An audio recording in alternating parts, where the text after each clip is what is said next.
तो अब हम बात करते हैं बुलियन की। ठीक है, बुलियन देखो सिंपल सी बात होती है। बुलियन का एक दो ही काम ही होता है, या तो बताना ट्रू या तो फॉल्स। ठीक है, कोई भी आप अगर फंक्शन लिख रहे हो, चाहे कोई आप इफ स्टेटमेंट लगा रहे हो, कहीं पे भी आपको अगर ट्रू या फॉल्स में कंपैरिजन कराना है तो आप क्या करोगे, आप बुलियन यूज करोगे। अब क्या इसका मतलब क्या हुआ, जैसे कि मान लो कि मैंने प्रिंट 10 इज ग्रेटर देन 9 लिखा है, 9 लिखा है, तो ये क्या है, ये ट्रू है। ठीक है, और अगर मैं 9 ग्रेटर देन 10 लिख दूं तो ये क्या है, फॉल्स है। ठीक है, अब इसको इफ स्टेटमेंट में कैसे यूज करते हैं, जैसे मैंने लिखा if x is equal to true. ठीक है, अगर ये ट्रू होगा तभी इसके अंदर जो भी आपने ब्लॉक ऑफ कोड लिखा है वो रन करेगा, नहीं होगा ट्रू तो ये रन नहीं करेगा। ठीक है, अब फंक्शन में कैसे रिटर्न होता है, जैसे मान लो कोई आपने फंक्शन बनाया, फिर उसके बाद उसके अंदर क्या किया आपने, रिटर्न कर दिया ट्रू। ठीक है, अब रिटर्न ट्रू का मतलब क्या होता है कि अगर आपका ये पूरा जो ब्लॉक ऑफ कोड है, ठीक है, ये कोई एक स्टेटस मान लो प्रोवाइड करा रहा है, स्टेटस कर रहा है, मतलब कोई चीज़ चेक किया, कुछ चीज़ चेक किया, उसके बाद उसका स्टेटस प्रोवाइड कर रहा है। तो स्टेटस प्रोवाइड करने का मतलब रिटर्न ट्रू की जगह आपने अगर रिटर्न बुलियन यहाँ पे किया है तो ये क्या करेगा, या तो ट्रू देगा या तो फॉल्स देगा।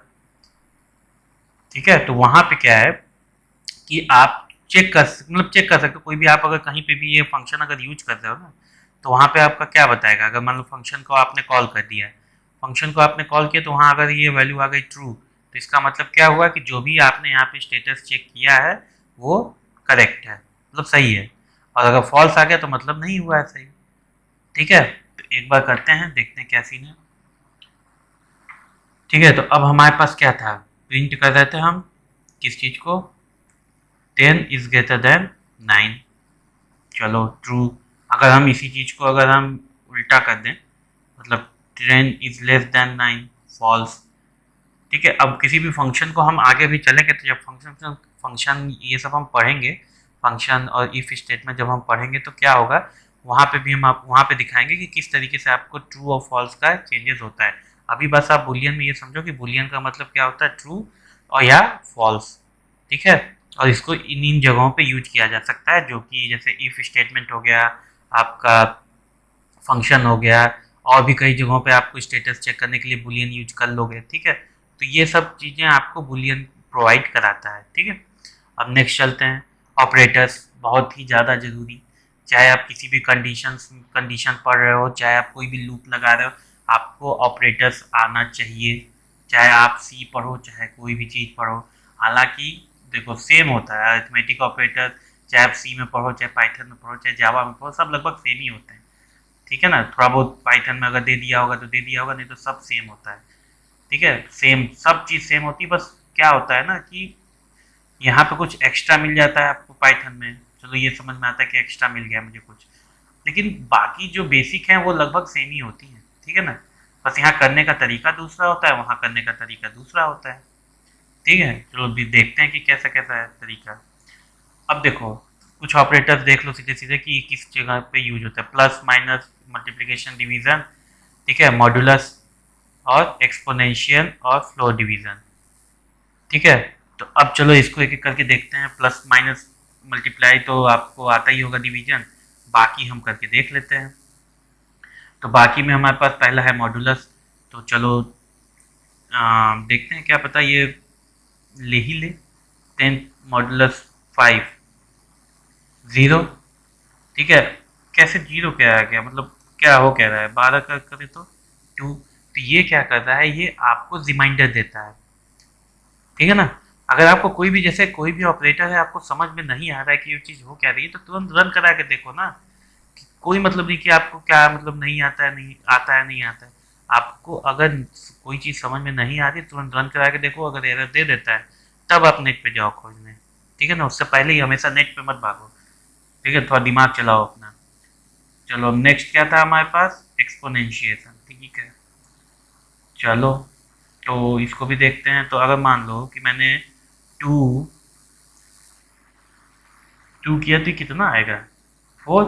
ओह, अब नेक्स्ट में करते हैं, अगर मैं 5 कर दूं तो कितना आएगा, 32।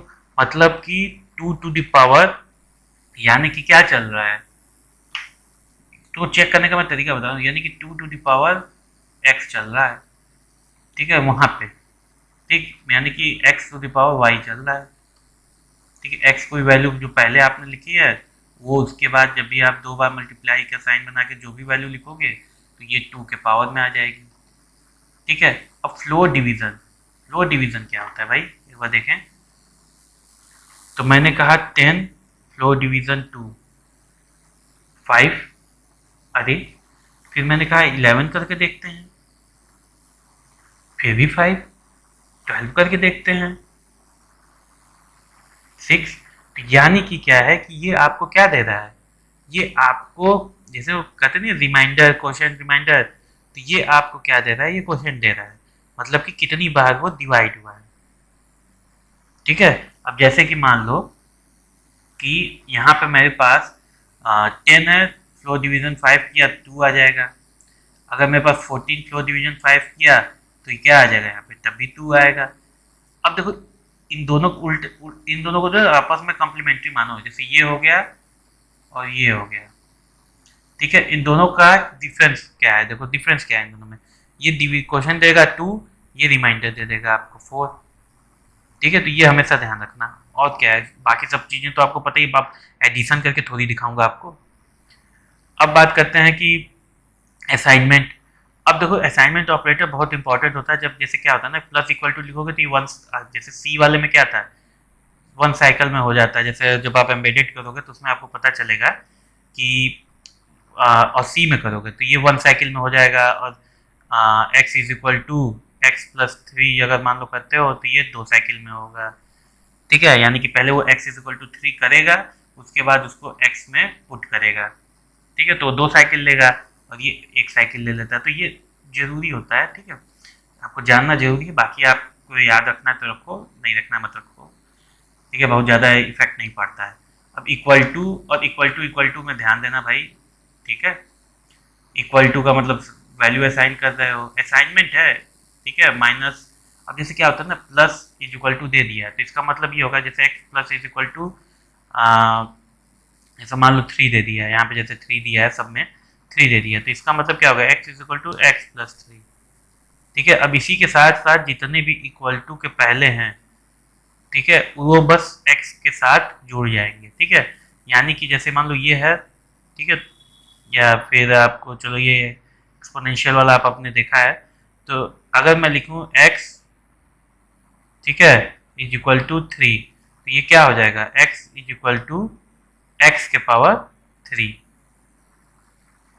ठीक है। ये चीज़ है, मतलब इक्वल टू के पहले जो आएगा उस, जैसे मान लो x ग्रेटर देन हटाओ, इससे आपको थोड़ा सा दिक्कत होगी, x डिवाइडेड इक्वल टू 0, ठीक है। तो क्या हो जाएगा, ये 3 मान लो, चलो, तो x is equal to x divided by 3, ठीक है। तो इस तरीके से चलेगा सारा चीज़, समझ में आ रही बात। ये हमेशा याद रखना। ये क्या होता है ना कि यहाँ पे तो कोई फर्क नहीं पड़ता है, क्योंकि पाइथन जो चलता है वो थोड़ा सा, मतलब जो सिस्टम पे चलता है वो थोड़ा स्ट्रॉन्ग सिस्टम होता है। नहीं तो अगर आप एम्बेडेड पे जाओगे, जब आप मतलब जो बंदा अभी यहाँ इलेक्ट्रॉनिक से आया होगा वो थोड़ा बहुत ये समझ रहा होगा कि एम्बेडेड पे जाओगे तो साइकिल्स होती हैं, तो वो वहाँ पे क्या होता है ना कि ये सब साइकिल्स कम यूज करती हैं, वन साइकिल कम यूज होता है, जैसा मैंने यहाँ बताया था, ठीक है। तो वहाँ पे इसका यूज ज़्यादा है, यहाँ पे तो ये चाहे ऐसे लिखो चाहे ऐसे लिखो, बस देखने में यहाँ पे अच्छा लगता है, बाकी फंक्शनिंग और टाइम तो सेम ही लगता है, ठीक है। अब कंपैरिजन देखो, कंपैरिजन में ये इक्वल टू बहुत इंपॉर्टेंट होता है, नॉट इक्वल टू है, greater than, less greater than equal to, less than equal to, ठीक है। अब देखो ये दोनों सेम आ गया कि नहीं, ये दोनों सेम आया पिछली बार वाले में, देखो पिछली बार वाले में तो दिया ही नहीं है, ठीक है। अब क्या होता है कि x greater than equal to y, इसका मतलब क्या होता है कि x इक्वल टू भी y हो सकता है, x ग्रेटर देन y भी हो सकता है, ठीक है। ये दोनों इंपॉर्टेंट, बाकी ये सब तो आप समझ ही रहे होगे। x is equal to y और x इक्वल टू वाई में अंतर क्या होता है, ये इंपॉर्टेंट है। x इक्वल टू में आप कंपेरिजन कर रहे हो, ठीक है, कंपेरिजन कर रहे हो कि क्या x जो है y के बराबर है, और यहाँ क्या आप कर रहे हो कि y को x में असाइन कर दे रहे हो, मतलब कि अब अगर y की वैल्यू 10 थी तो अब x की वैल्यू कितनी आ जाएगी, 10, और यहाँ के अगर y की वैल्यू 10 है तो ये चेक करेगा कि क्या x की वैल्यू भी 10 है। अगर होगा तो ये ट्रू है, नहीं होगा तो ये फॉल्स है। ठीक है, यहाँ पे कंपैरिजन चल रहा है और यहाँ क्या चल रहा है, आपका असाइनमेंट चल रहा है। तो ये दोनों ध्यान रखना। कई कई बार क्या होता है ना, जब आप इफ लिखते हो तो x is equal to y लिख के चल देते हो, तो लगते हो प्रिंट स्टेटमेंट और ब्लॉक कोड अपना लिखने, फिर बाद में कहते हो गलत क्या हो रहा है। ठीक है, तो गलत क्या हो रहा है कि x is equal to y कर दिया है आपने, x इक्वल टू वाई होगा। ठीक है, ये चीज़ वहाँ पे गलती होती है। और नॉट इक्वल टू का मतलब कि जैसे इक्वल टू है वैसे ये नॉट इक्वल टू भी हो जाएगा। नॉट इक्वल टू का मतलब कि बराबर है कि नहीं। ठीक है, जैसे कि यहाँ पे x इक्वल टू वाई था, बस इसको हटा के हम क्या करेंगे, यहाँ पे नॉट इक्वल टू लगा देंगे, हो गया। ठीक है, आराम से समझो, मतलब बहुत ज़्यादा अपने दिमाग पे प्रेशर डालने की जरूरत नहीं है। ठीक है, अब लॉजिकल, लॉजिकल बहुत इंपॉर्टेंट होता है। जब आप ग्रुप ऑफ चीज़ों को कंपेयर करते हो तो आपको लॉजिकल बहुत ही ज़्यादा इंपॉर्टेंट वहाँ पे पड़ता है। जैसे कि मान लो अब एंड है, एंड का मतलब क्या होता है, वही नॉर्मल एंड कि अगर मेरे पास x is equal to y और x is equal to z, ये दो चीज़ हैं। अगर मेरे को चाहिए कि ये दोनों जब हो, मतलब जब x जो है y के भी बराबर हो और x जो है वो z के भी बराबर हो, तब मैं लगाऊंगा एंड। चलो ठीक है, इतना समझ में आया। फिर x is equal to y और x is equal to z. अब मैं चाहता हूँ कि चाहे x या तो y के बराबर हो या तो y के बराबर ना हो चलेगा, लेकिन z के बराबर हो। उसी तरीके से उल्टा कि अगर या z के बराबर ना हो चलेगा, लेकिन y के बराबर हो, तो यहाँ पे हम लगा देंगे और। ठीक, अब समझ में आ रहा है ना बात, कि अगर मेरे को दोनों कंडीशन ट्रू चाहिए तो मैं एंड लगाऊंगा, अगर मुझे कोई वन कंडीशन ट्रू चाहिए तो मैं और लगा दूंगा। ठीक है, अब क्या होता है कि नॉट भी यूज, नॉट तो उतना यूज होता नहीं है। ठीक है, अब रिवर्स करता है रिजल्ट को। ठीक है, अब क्या है कि देखो यहाँ पे x is less than 5 and x less than 10। अब इसको नॉट करने का मतलब क्या होता है, जैसे मैं इसी को लगा दूं, नॉट लगा दूं मैं इसी को, तो इसका मतलब क्या होता है कि या x के बराबर, यानी कि देखो x के बराबर भी हो, ये पहले इसको नॉट को हटा दो, नॉट को हटा दो पहले। अगर मैं इसी को सही से लिखूं तो इस तरीके से लिख सकता हूँ ना, x is equal to y and x is equal to z. तो अब मैं यहाँ पे क्या है, पहले नॉट को आप कंसीडर ही मत करो, पहले आप इसको कंसीडर करो। इसको कंसीडर करोगे तो क्या होगा कि x y के भी बराबर है, x z के भी बराबर है। ठीक है, तो यानी कि x अगर 1 है तो y और z भी क्या है, 1 है। अब कहने का मतलब है कि नॉट लगा दिए हो तो यानी कि ये दोनों के बराबर नहीं है, ये दोनों के बराबर नहीं है। ठीक है, जैसे x में क्या था कि आपने क्या किया था, कहाँ गया, और में क्या था कि कोई एक था। ठीक है, यहाँ क्या था कि दोनों था, और यहाँ क्या है, दोनों नहीं है। ठीक है, अब यहाँ पे अगर आप और लगा दोगे, कहोगे कि चलो और लगा देते हैं। ठीक है, तो और लगाओगे तो इसमें क्या कह रहा है कि ये एक में होना ही चाहिए, दोनों में नहीं हो लेकिन एक में तो होना ही चाहिए।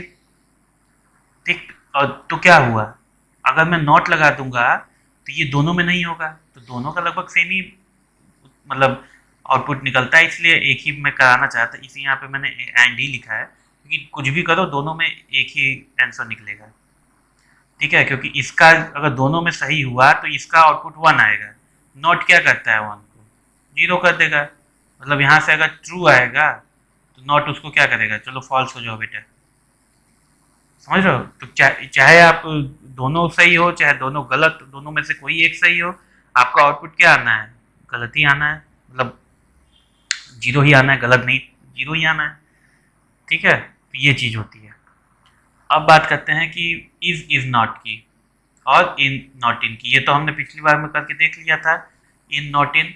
और इज नॉट का मतलब होता है कि ये चेक करता है, जैसे x इज y। ठीक है, तो x अगर y के बराबर है, ठीक है, या x y है तो ये क्या देगा, ट्रू देगा। ठीक, और इज नॉट में वही सेम चीज हो जाएगा, x इज नॉट y, अगर है तो फॉल्स दे देगा, अगर नहीं है x y के बराबर तो ये ट्रू दे देगा। ठीक है, यही सेम चीज़ है, और इसमें भी वैसे ही कंफ्यूजन होती है जो इन नॉट इन में हुई थी कि अगर नॉट इन का ट्रू आ गया तो है कि नहीं है, तो ये चीज सेम वही कंफ्यूजन यहाँ पे भी होती है। उसका सॉल्यूशन भी सेम होता है। ठीक, अब बात करते हैं बिटवाइज की। ठीक, अब बिटवाइज देखो क्या होता है, वहां पे हमने एंड लिखा था, तो वहां पे क्या था, एंड लिख रहा था हम। बिटवाइज देखो क्या होता है ना, बिटवाइज का मतलब एक एक बिट पे। ठीक है, अब जैसे मान लो कि मैंने set each bit to one if both bits one.